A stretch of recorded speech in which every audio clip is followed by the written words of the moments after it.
మా క్యాండిడేట్ ఎవరైనా ఆర్డర్ చేసినటువంటిదో లేకపోతే ఎవరైనా ఎక్కడైనా పార్టీకి సంబంధించినటువంటి ఆర్డర్ చేసినటువంటి సేల్ అవ్వకపోయినట్టయితే వాళ్ళు మా పార్టీకి సేల్ లో చేద్దామని అనుకునేటువంటి ఉద్దేశంతో వాళ్ళు ప్రింట్ చేసినటువంటివో లేకపోతే అటువంటి ఏమైనా ఉంటే వాళ్ళు మళ్ళీ అమ్ముకుని ఉండొచ్చు. అటువంటివి జరుగుతుంటాయి చాలా వరకు. ఈ గిఫ్ట్ల విషయంలో వీటిల విషయంలో అనేక పార్టీ ఇప్పుడు మనం హోర్డింగ్స్ కూడా చూస్తుంటాం. కింద ఒక పార్టీ హోర్డింగ్ ఉంటుంది, దాని పై నుంచి ఇంకో పార్టీ వేస్తారు. అంత మాత్రాన అది ఆ పార్టీకి రెండింటికి అలయన్స్ ఉన్నట్టు కాదు, లేకపోతే ఇది కాదు. అసలు చంద్రబాబు నాయుడు అనేటువంటి వ్యక్తికి నాలుక ఏ రకంగా ఎప్పుడు ఎటు తిరుగుతుంది అనేటువంటి దానికి అర్థం పర్థం లేనటువంటి విషయం అది.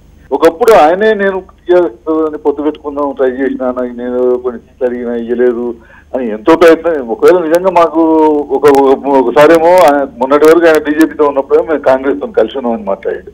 ఇవాళేమో ఆయన మేము బీజేపీతో కలిసినామని మాట్లాడుతున్నాడు. ఆయన నోటికో పూటకో మాట మాట్లాడేటువంటి నాయకులతో ఏం మాట్లాడతాము మేము? ఒక చంద్రబాబు నాయుడు అంటే ఒక గౌరవం ఉండేది, ఒక స్టేట్మెంట్ గా ఒక మంచి రాజకీయ నేతగా ఒక గౌరవం ఉండేది. అటువంటిది ఆయన ఈ మధ్యలో ఎందుకో గానీ కొంత ఆవేదనతో ఉన్నాడా మరి లేకపోతే ఒక ఫ్రస్ట్రేషన్ లోకి పోయి మాట్లాడుతున్నాడో తెలియదు కానీ పార్టీ పరంగా ఎటువంటిది లేదు. డెఫినెట్ గా ఒకవేళ అటువంటిది ఉన్నట్టయితే డెఫినెట్ గా మేము ఓపెన్ గానే ఈ రోజు అనేక రాష్ట్రాల్లో అనేక పార్టీ నాయకులతో మేము మాట్లాడాం, మేము చేశాం.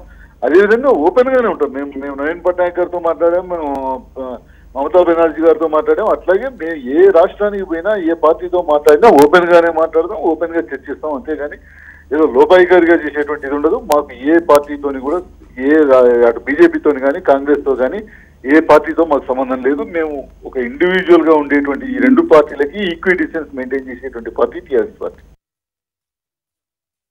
ఏపీలో పొత్తుల రాజకీయాలు హాట్ గా సాగుతున్నాయి. జనసేనతో పొత్తు కోసం అటు టీడీపీ ఇటు వైసీపీ ప్రయత్నిస్తున్నాయంటూ వార్తలు వినిపిస్తున్న వేళ జనసేన అధినేత సంచలన వ్యాఖ్యలు చేశారు.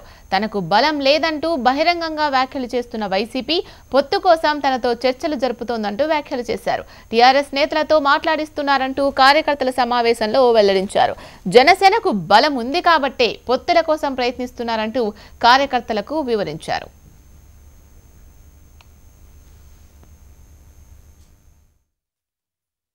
ఎవరు ఇష్టం వచ్చినట్టు వాళ్ళు చంద్రబాబుని టార్గెట్ చేసి మాట్లాడుతూ ఉన్నారు. చంద్రబాబు గారు రేపు ముఖ్యమంత్రి అవటం ఖాయమని వాళ్ళకి అర్థమైంది. చంద్రబాబుని ఏదో ఒక రకంగా అల్లరిపాలు చేయాలి, ఏదో ఒకటి నెపమేయాలన్నది. నిన్న జన్మభూమి కార్యక్రమం సందర్భంగా ఎక్కడికి వెళ్ళినా రాష్ట్రం మొత్తం 13 జిల్లాల్లో మొత్తం అంతా కూడా చంద్రబాబు నాయుడిని అందరూ ఫుల్ సాటిస్ఫాక్షన్ తో ఉన్నారు. మరి చంద్రబాబు నాయుడు గారు ఈ మధ్య నిన్న 2,000 రూపాయలు 3,000 రూపాయలు చేసిన తర్వాత వైసీపీ గుండెల్లో దడబట్టుకుంది. వాళ్ళు మనకి ప్రజలు మనకి బలం లేదు అని ఏదో ఒక రకంగా నెప్పేసి ఏదో ఒక రకంగా మరి ఈ రోజున అల్లరిపాలు చేయాలని ఒకటే పెట్టుకున్నారు.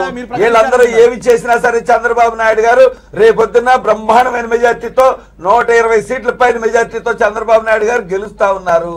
మరి ఈ రాష్ట్రంలో ప్రజలందరూ కూడా చంద్రబాబుతో ఉన్నారు.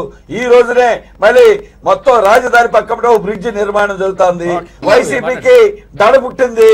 అందుకే ఈ రోజున ఏదో ఒకటి అటు ఇటు కాలేసి ఈ రాష్ట్రంలో ఉన్న ప్రజలందరినీ కూడా అయోమయం చేయాలన్న ఉద్దేశంతో ఈ రాష్ట్రంలో ప్రజల్ని మరి కన్ఫ్యూషన్ లో పెట్టాలని ఇలా మాట్లాడుతున్నారు.